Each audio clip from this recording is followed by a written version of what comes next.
Avatar, The Last Airbender. Hello everyone, it's me, and today, Avatar, The Last Airbender. Let's learn to control the elements together. Let's go. You know, I am totally on board with the lore of Avatar The Last Airbender. True. They do a great job of building a world that feels real. Very classic. Characters that you really care about because they're well-rounded and likable. But really? You're telling me Yes, I'm yes. into this? Into a six-legged flying bison beaver bear that just flies around in the least aerodynamic way possible? But it's just a fictional world, so give and take. Weighs like 3,000 pounds and can still somehow manage to outmaneuver flaming cannons, firebolts, and lightning? Well, Plot armor! yeah, actually, believe it or not, it's entirely possible. Using evidence from how things work on the show, practically everything we see done in the bending world is feasible using basic real-world scientific principles. Meaning that the Avatar isn't just some mythic master of the martial arts, he's also got himself one heck of a killer science fair project. True. At the age of 12, master all the elements. Incredible. Or 112. Hello, Internet. Welcome to Film Theory. Oh my god, 电影理论! Oh my god, that's awesome! He's actually using the Chinese Mandarin language. Wow, that's brilliant! Wow, I really respect that. So anyways, hello Internet! Welcome to Film, sorry. One more time, sorry. Hello Internet! Welcome to Film Theory! Hello, let's start! The show that proves there's no age limit on a Saturday morning cartoon addiction. So first off, can I talk a little bit more about Appa from the cold open? Sure, everyone's favorite sky bison might seem like one of the most unrealistic elements of Avatar The Last Airbender, but his powers of flight are indeed possible. And I prove it in a series I did in partnership with Nickelodeon. Yeah, the Nickelodeon. You know, the people who produced the show in the first place. The show's called Factor Niction, and it's basically film theory with a bit more science, some live action experiments going on, and a focus on classic Nick shows like Hey Arnold, Avatar, Rugrats, and Drake and Josh. You remember about a month ago when I did the Goo Lagoon episode of SpongeBob and I gave you a preview of what the show was going to be about, and you all pinky swore to me that even though I was spoiling some of its secrets that you'd still go and watch the episodes when I told you so that Nickelodeon would be really impressed with me and all of us theorists and how passionate we are as a community? Well, now is when I need you the most. Now is when I need you to go, click the top line of the description, and binge watch the first 3 episodes of Factor Niction. One on SpongeBob, one on Hey Arnold, and one on Avatar and Airbending and the realities of Appa's flight. It's available on Facebook right now, but don't worry, you don't need a Facebook account to watch. That said, if you do happen to have a Facebook account, please do me a favor and leave a comment saying how excited you are to see me working with Nickelodeon. NetPads plus Nickelodeons equals to win! Yeah! Okay? It's like a dream come true getting to do something with it. And I would love to do more, but in order to do that, I need to prove that people liked watching the show in the first place. So thank you so much in advance for doing that for me. It helps more than you could possibly know. But now, onward with a different but very related episode, Waterbending. To me, Avatar The Last Airbender is one of the most exciting fictional worlds ever created. A world with 4 major tribes: the Air Nomads, the Earth Kingdom, the Fire Nation, and the Water Tribes. Within each group are individuals with the power to manipulate the given element. True, the Air Nomads, the Earth Kingdom, the Fire Nation, the Water Tribes. Air, earth, fire, or water. These are our benders, with bending being 1 part ancient martial art and 1 part naturally given skill. However, across time there will always be one person who can master all 4 of them. That person is the Avatar. Basically the embodiment of a great spirit of light who's tasked with keeping all the elements in balance. When the show starts, we meet Aang, a 12-year-old or 112-year-old airbender who's just been named as the next Avatar. He's trapped inside, so yeah, technically speaking, he's 12 years old for 100 years.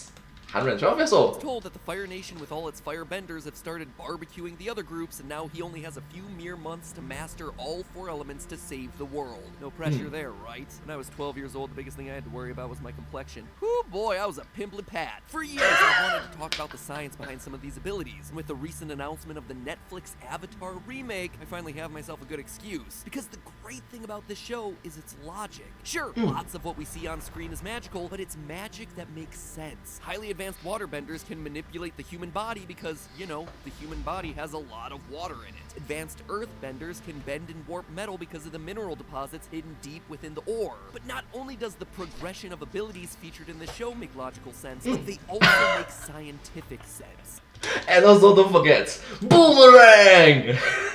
When you stop and look at what exactly benders can and also I'm can't sorry. do with their respective elements, the magic of it all really just boils down to each bending type mastering control over one key scientific principle. So with 4 types of bending I can theorize about, we have between now and when this new show comes out to make it through all the science of these cool abilities. So It have not came out right.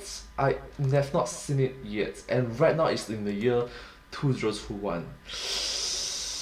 Okay, but still, I'm looking forward to it. So today I'm tackling what is literally the coolest bending style of them all, waterbending. And by coolest, I mean temperature-wise, because we're dealing with ice and tribes that are located at the Arctic poles. I'm not trying to pass any judgment here on specific types of bending, even though we know that earthbenders are objectively the best. So the question We today rock! is, you Get it? Because Earth literally rock.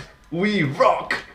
waterbend like Katara simply by using real-world science? Yep, let's get started. Now first, as we get started on this epic Lovely multi-episode that you journey, actually let me make the- lampshade a little bit. Obviously, I'm not claiming that the powers we see in Avatar: The Last Airbender are real, or can be directly replicated via science. The show clearly conveys bending as an art form, not a science. And also it's in a fictional world, so Elemental manipulation is done through mastery of the different martial arts. So in that way, I'm not trying to explain away anyone's powers. I instead want to look at the reality of making water behave like it does on the show based on the rules that we see on the show. And that yes, based on the rules of that show, not Star Wars rules, not other rules, it is Avatar rules. talk about the science that would theoretically make it happen. What forces could make water move around like that?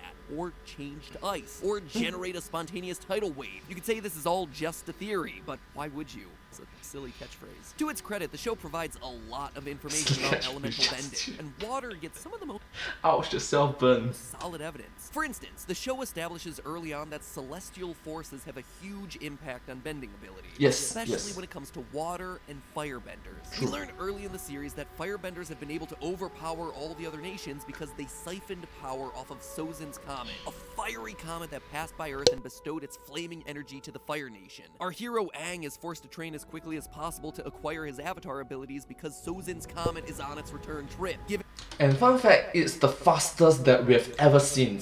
People take years, decades to master it. He has just a few weeks and months. So yeah. Giving the Fire Nation so much power that not even the Avatar will be able to stop them. Similarly, for the Water Tribe, we learned that their powers are strongest during a full moon. The waterbenders draw their power from the moon, and it is nearly full tonight. With Katara specifically noting that waterbender powers are strongest at night. I've always noticed my waterbending is stronger at night. We Especially on the full moon. Strongest. also learned that eclipses have the opposite effect on benders. Firebenders and waterbenders both completely lose their abilities when the sun or moon are respectively eclipsed. Just this information alone gives us key intel about the underlying science behind bending. For firebenders, it would seem like solar radiation is playing a key role in their powers, since they lose those powers when it's blocked. But again, that's a theory for another day. For waterbenders, a lunar eclipse is going to block their powers entirely.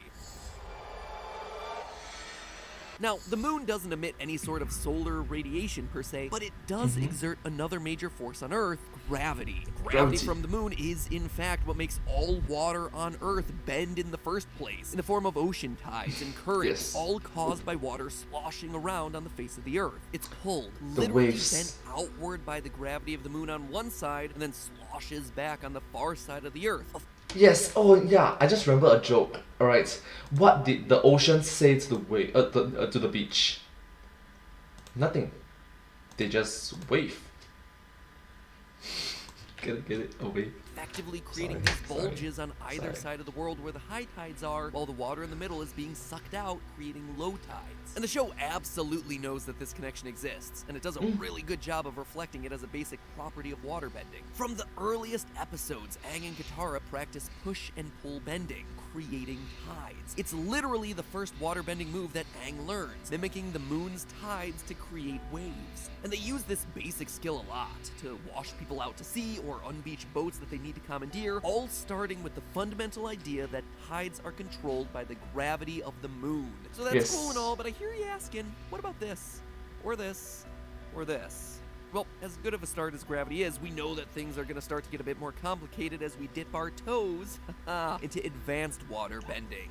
Get it!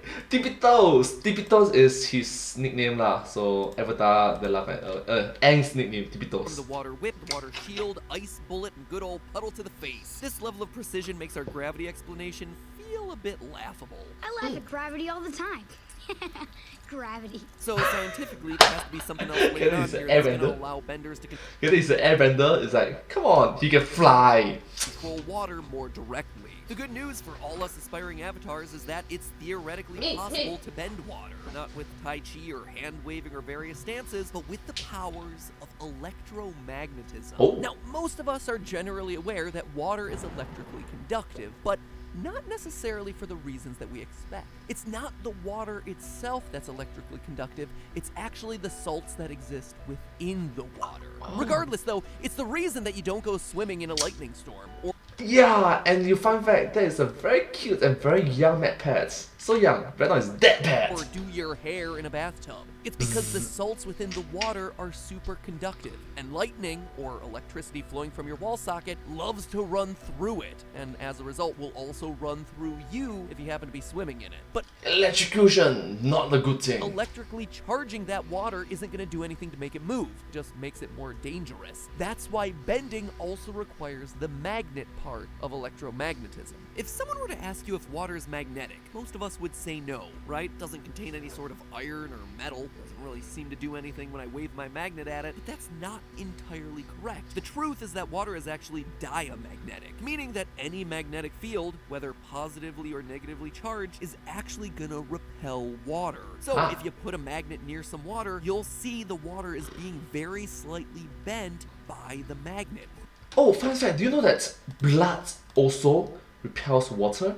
By a little bit, but it's there. Pushed away from the magnetic field. Now, in this experiment, we have two Oh yeah, hor, blood is mainly made of water.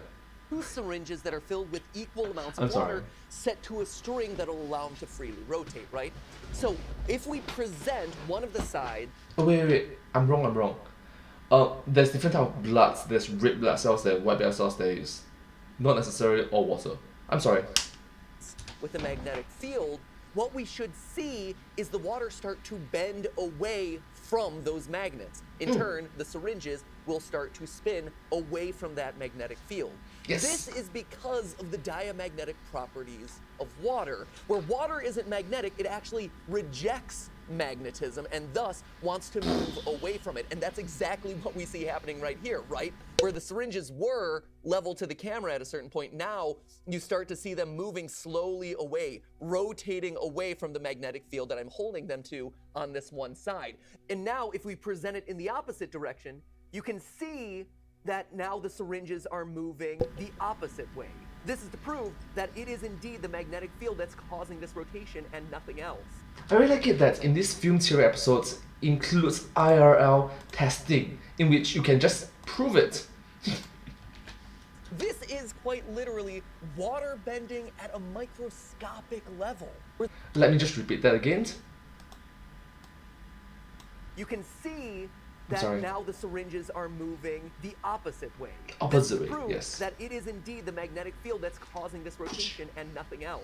This is quite literally water bending at a microscopic level, where the Yes. magnetic fields are pushing the atoms of the water away in the syringe. So theoretically speaking, a water bender could do the exact same thing. By creating electromagnetic fields that are strong enough, they can actually push the water away from themselves, creating all the really cool, awesome moves that they see them do in the show. Science and Science! magic and bending. Now, if The true. It's science and magic and bending. Yeah.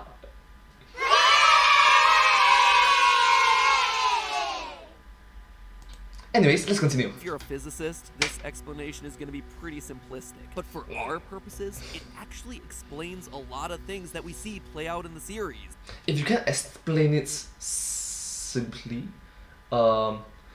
you do not understand it enough. Waterbenders rarely touch the water as they're bending it, which makes sense because the water is always being repelled from them, and the intricate curves and shapes that you see them making are coming from the electrical field that's applied to the water. Water molecules generally have a small negative electric charge, so by creating small electrical fields that are also negative, because like charges repel each other, waterbenders could theoretically redirect the flow of the water midstream, creating swirls, spears, bubbles, whatever they wanted, which is exactly what we see them creating with more and more precision over the course of the show. Early waterbending moves focus on establishing an electromagnetic field for simple shapes, but once the bender learns to control the fields with greater precision, it's only a matter of time before they're water spearing it up with the best of them. We also know that we're specifically dealing with electromagnetism and not simply magnetism from an unlikely source, the Fire Nation. Just like water and firebenders are related by their reliance on objects in outer space, they're also linked by their manipulation of electricity and charged particles. In the Season 1 episode The Storm, we see our first instance of lightning redirection, as Uncle Iroh saves Zuko's boat from an electrical strike. We find out later that he learned this ability by studying waterbending philosophy. Yes, and also down the road of the Avatar series, lightning bending have become such a common thing in which they use it to charge an entire city, you know, instead of burning fossil fuel, which is horrible. They just use that, which is interesting to say. He's studying electromagnetic fields that could be created in the air to repel charged lightning particles and bend them away from their target. The technique I am about to teach you is one I learned by studying the waterbenders. I mean, he says it's kind of like a Tai Chi-esque philosophy, but we all know the truth. We go on to say lots of other firebenders use the truth is boom style. This technique to either redirect You or see his hairstyle? create lightning from their hands, but it's all based on the principle of generating an electrical current and directing it through the air. In theory, in film theory, this same principle actually explains some of the wackier and more macabre aspects of waterbending too, including vine bending, which we see in the Foggy Swamp Tribe, human bending, and water purification. Plants and people are made of a huge amount of water, all of which can be manipulated using electromagnetic fields. Create a strong enough field, and you can bend a vine by bending all the water inside of it. By the same token, you can bend a person if all the water in their organs and bloodstream are being pulled in one direction. Oh my god! Yeah, he's actually now tapping on blood bending.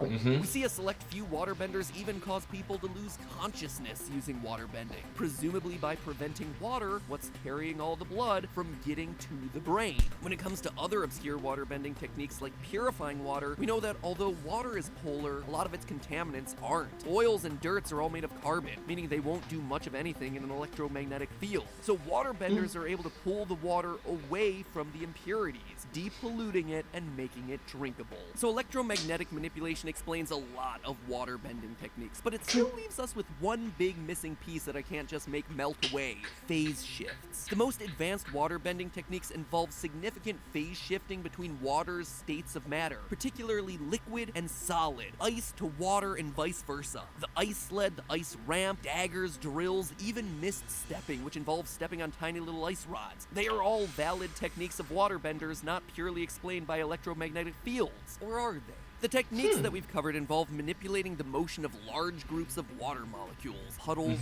lakes, ocean waves. But what if we wanted to manipulate motion on a smaller scale? In chemistry and physics, you learn about thermodynamics, and you find out that on the molecular scale, the idea of temperature is really a measure of motion. Molecules are moving fast? Well, we perceive that as hot. That bowl of soup you got there is no different chemically whether it's hot or cold. It's just that the molecules in your hot soup are moving a lot, and in your cold soup, they're just kinda sluggish.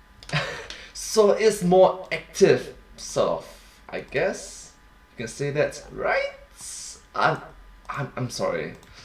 The same goes with ice and water. Liquid water molecules move and flow and wiggle and have a good old water molecule time, but ice molecules are locked together in a crystal lattice structure, just like you see in snowflakes. There's still a tiny bit of movement there, like they can kind of wiggle around in their framework, but the motion is much less than in a liquid or gas phase.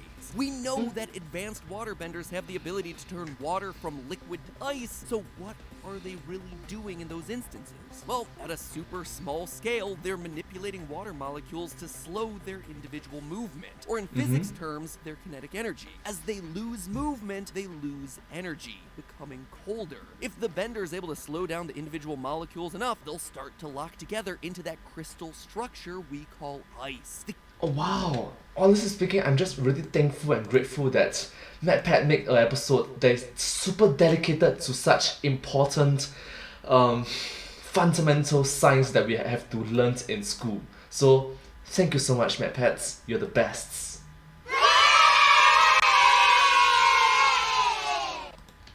Key is the use of those same electromagnetic fields to slow the movement of individual molecules, to lock them in place. So there you have it. If we want to be waterbenders, all that's really standing in our way is the ability to create concentrated magnetic fields at will by waving our arms around, and then having that ability tied to an overwhelming reliance on the gravitational forces generated by the moon. No sweat, right? Maybe one of the other bending abilities will be a little easier for us to master. I mean, even Avatar Roku said that waterbending was especially challenging for him. Waterbending was especially challenging for me. But hey, that's just a theory. A film theory. And like I said, if you want more Avatar science right now and you still haven't done it, please go and check out my episode of Fact or Niction on Appa's airbending flight. And then I really like it. It's like fact or fiction, fiction. The fact or niction. go watch the one on SpongeBob's underwater campfires. You can have fire underwater. In fact, I show it in the episode. And then finally round it off with a discussion of Hey Arnold's Pigeon Man. All 3 of those episodes are available right now, with more on the way every Tuesday for the next couple of weeks. Link is down below. And like I said, you watching that series really helps me out. And heck, you might want to do more with me, which would be really cool. Working alongside the people who created my childhood is really awesome. So thank you for your support there. Link is where the arrows are pointing down below in the description. And speaking of more episodes, make sure that you ring the bell to subscribe to Subscribe! because you can bet that I'll be talking about more bending soon. The science behind earth bending in particular is very, very cool. And again, totally rooted in real life science.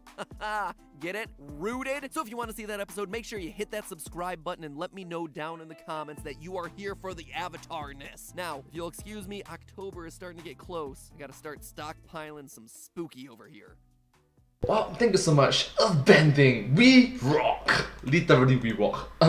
Anyways, thank you all so much for watching this video together with me. It's very fun and enjoyable to watch such scientific theories involved. But anyways, if you do like this video, please remember to like, share, and subscribe to my channel, and comment down below if you have anything to share with us. Don't forget to follow my channel, and sincerely appreciate all of your support and encouragement for my work. It's very uplifting and motivating for me to see all this wholesome and positive comments in in the comments section below. Thank you all so much, and I hope to see you all in my next video. But hey, that's just a theory, a film theory, and cuts.